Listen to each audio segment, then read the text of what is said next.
I walked into a client environment last month and found VMs running at 5% CPU, orphaned disks that nobody knew were there, and dev environments burning money 24/7. The monthly bill was huge. The amount that was actually just waste, 35% of the stuff. And the worst part, they already knew. They just didn't have time to fix it. $300 billion. That's how much cloud spend is wasted globally every single year. The cloud market just crossed $1 trillion.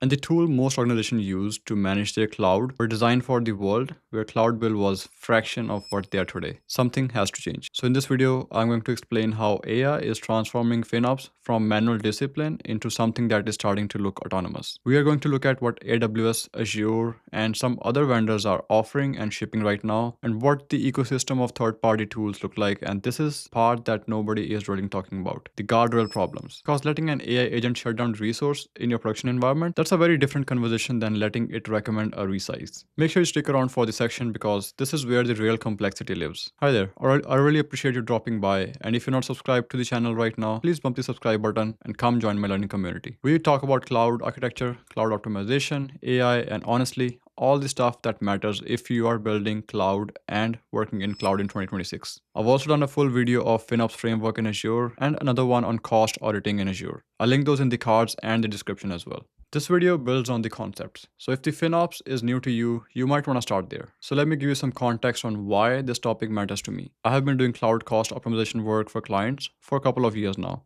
ranging from private companies to government organization, different size, different industries. I walk into an environment and within the first hour, I find oversized VM running at 5% utilization, storage accounts not having been touched in 18 months, and dev environments just sitting there 24/7 when the team works 9 to 5. Public IPs that are not even attached to anything, along with the disks that are orphaned but somebody just forgot to delete. And the thing is, people running these environments are not careless. They are just busy. They're shipping features, they're putting out fires, and they're dealing with hundreds of other stuff that's of high priority. Cost optimization fall into the bottom of the list because it's not urgent until the CFO start asking the question. And this is the fundamental problem AI is trying to solve here. Not replacing the human beings, catching stuff that humans are too busy to catch. Okay, so let me walk you through how FinOps has evolved because understanding where this has been helps you understand where this is going. The phase one is manual review and spreadsheets. This is where most organizations still are, honestly. Somebody pull up a cost report at the end of the month and maybe they export it to Excel and they look at the big numbers,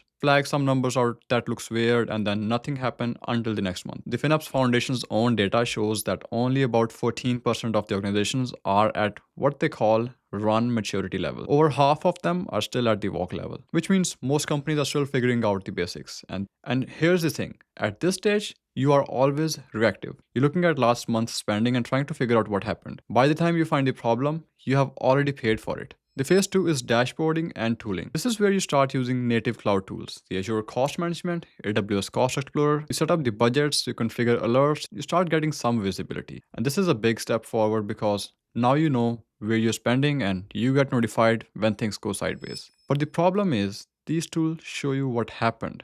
They do not fix it. You still need a human to look at the dashboard, interpret the data, and make a decision and then go do something about it. And that human has other things to do. The phase three is AI assisted recommendation. And this is the current wave. This is where we are right now. The cloud providers are embedding AI into their cost management tools. Azure Advisor gives you the right sizing recommendations. AWS Cost Optimization Hub aggregate recommendations across your entire organization. These tools analyze your utilization pattern, your spending trends, and they tell you what to do. But, and this is the super important piece, they are still just recommending. Somebody still has to review those recommendations, validate them, and then go to implement them. And in a lot of organizations, that recommendation backlog just keeps growing because nobody has time to work through it. The FinOps Foundation surveyed their community and found that optimization is still the number one priority for the practitioners. Not because they do not know what to do with the optimization, the tools tell them that, but because the actual executing on those recommendations is still a manual, time-consuming process. Phase 4 is autonomous AI agents, and this is where it is heading towards. This is the next evolution. Instead of AI recommending a change and waiting for human to implement it, the AI agent actually makes a change. It sees the VM running at 3% CPU, it validates that it is safe to resize,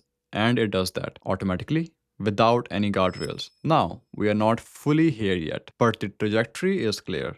Every major cloud vendor And every serious FinOps vendor is building towards this. And the organization that figures out how to do this safely are going to have a massive advantage. Let me get specific about what is actually available right now, because there's a lot of marketing noise in this space and I want to cut through it. AWS Cost Optimization Hub and Amazon Q Developer. So Amazon has been making some interesting moves. Cost Optimization Hub aggregate recommendations from multiple AWS services. Compute, Optimizer, Cost Explorer, Trusted Advisor, everything into a single view. So instead of checking 5 different consoles, you get one place that shows you everything. But the really interesting part is the Amazon Q Developer integration. Now you can ask natural language questions about your cost. Things like, what's driving my cost increase this month? Or show me my utilized EC2 instance. And the Q will actually explore the data, form hypotheses, and give you the insights. It's not just querying a database, it's actually doing the analysis on it. And at the reInvent 2025, AWS announced Compute Optimizer Automation, which can actually implement recommendation for EBS volume automatically. You can schedule optimizations, apply rules to multiple recommendations, and track the status. This is a real step forward for autonomous executions. The Focus 1.2 and 1.3 standards are also a big deal here. This is FinOps, open cost, and usage specification, and AWS has committed to supporting it. What this means is cost data across different cloud providers is starting to look the same, which makes multi-cloud FinOps much more realistic. The second is Azure Cost Management and the Copilot. On the Azure side, Microsoft has embedded Copilot directly into their cost management tool. And here's the thing that I actually like about it.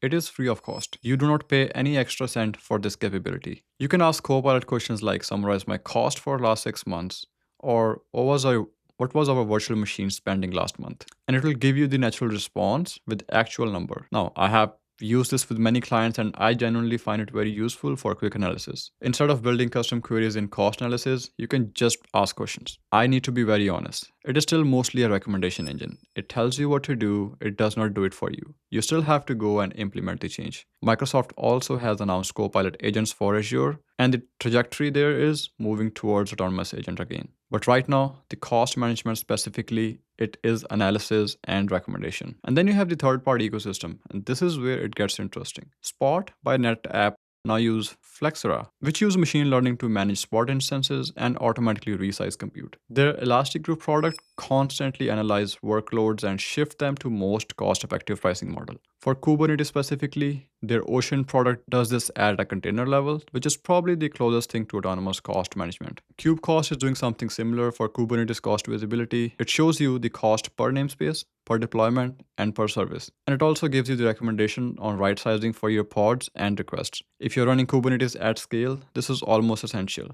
Cloud Health, which is VMware acquired, does policy-driven automation for governance and optimization as well. You can define rules. If a dev VM costs more than X dollars and has been idle for Y hours, shut it down. This automation with guardrails, which is closer to what we are talking about. And then there are new players like CloudChipper and FinOps that are building AI first from ground up. But here's my honest take. Most of what vendors call AI native FinOps is still just a dashboard with chatbot bolted on. The actual autonomous execution, where an agent changes your environment without human approval, is still very early. The technology works, the trust is not there yet. So this is a section where I really want you to pay attention to, because this is where the real complexity lives. So here's the scenario. You have an AI agent that has been monitoring your environment. It identified Spot VMs, D8 size VMs running at 4% CPU across, let's say, a 2 weeks period. The recommendation is clear: resize it to D4S and save $250 maybe a month. The AI is confident, your data supports it. But here's what AI does not know. The VM runs a batch process at the end of the month, which eats up all of the 8 cores for 48 hours straight. If you resize it mid-month, everything will be fine until end of the month. If it gets resized on 28th, month-end processing will fail, reports do not get generated, and the finance team is in your office at 8 a.m. I have seen this exact scenario in the client environments, and this is where autonomous FinOps is harder than it sounds. The guardrail problems break down into few layers.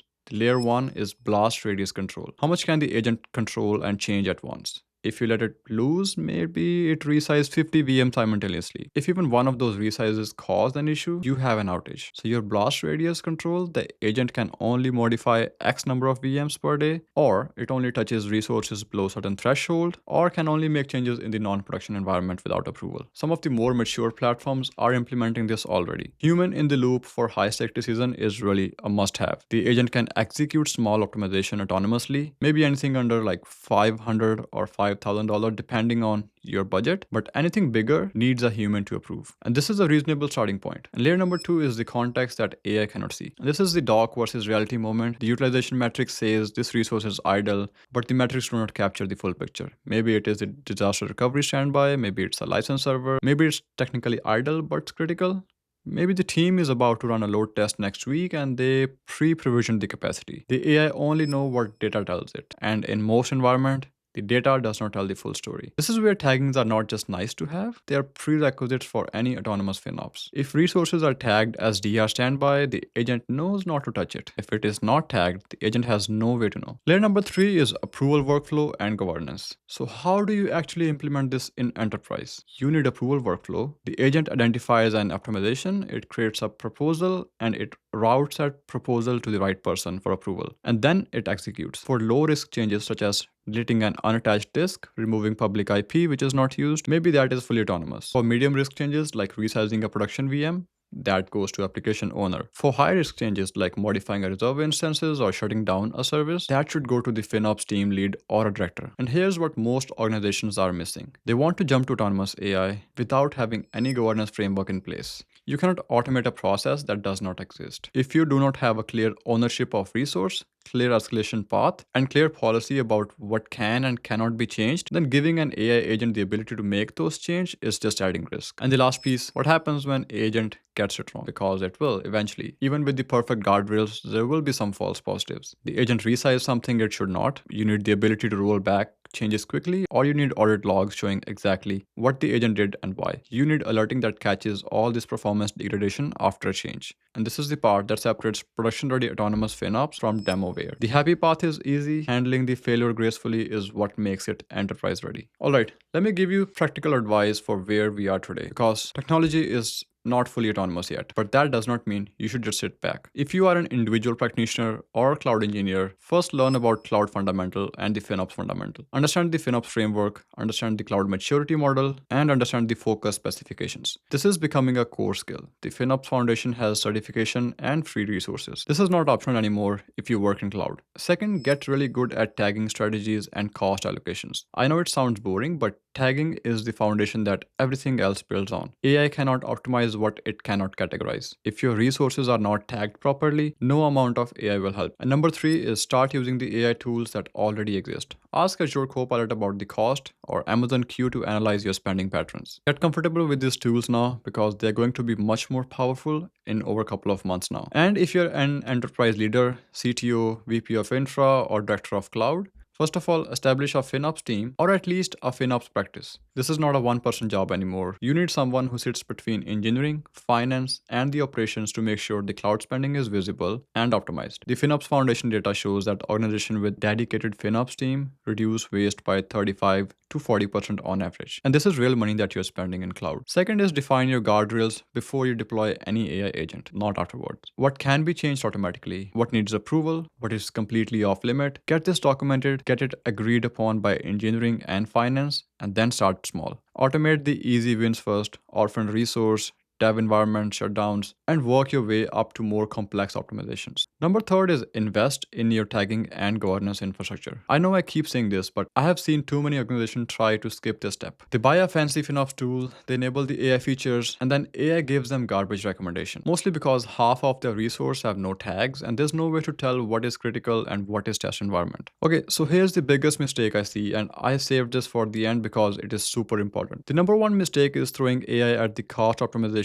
without having proper tagging and governance in place. And I get why organizations do this. Vendors make it sound so easy. Just plug in our AI agent and watch the savings roll in. And maybe in the demo environment with 10 resources that will work. But in the real environment with 5,000 resources across 20 subscriptions with 200 developers deploying things every day, AI cannot optimize what it cannot categorize. So if your resources are not tagged with owner, environment, project, and cost center, the AI has no idea what to do with it and what is production and what is dev. It does not know which team to notify before making the change. It does not know which resources are critical and which are throwaway. So the AI either plays it safe and barely does anything, or it plays it aggressive and breaks something. Neither outcome is what you want. The organizations that are succeeding in AI-driven FinOps are the one that did the boring work first. They got their tagging right, they got their governance framework in place, and they got their approval workflow documented. And then they layered AI on top of the solid foundation. This is not as exciting as autonomous AI agent managing your whole cloud bill, but it is what actually works. Alright, let me bring this all together. FinOps is evolving from manual discipline to AI-assisted one, and eventually to an autonomous one. The cloud providers are investing heavily in this, AWS with Cost Optimization Hub and Amazon Q, Azure with Copilot, and third-party ecosystem is moving even faster. But we are in the early innings of autonomous executions. The recommendations are good, the automation is getting better, full autonomous loop where the AI agent can manage your cloud bill with minimal human intervention. That requires a level of trust, governance,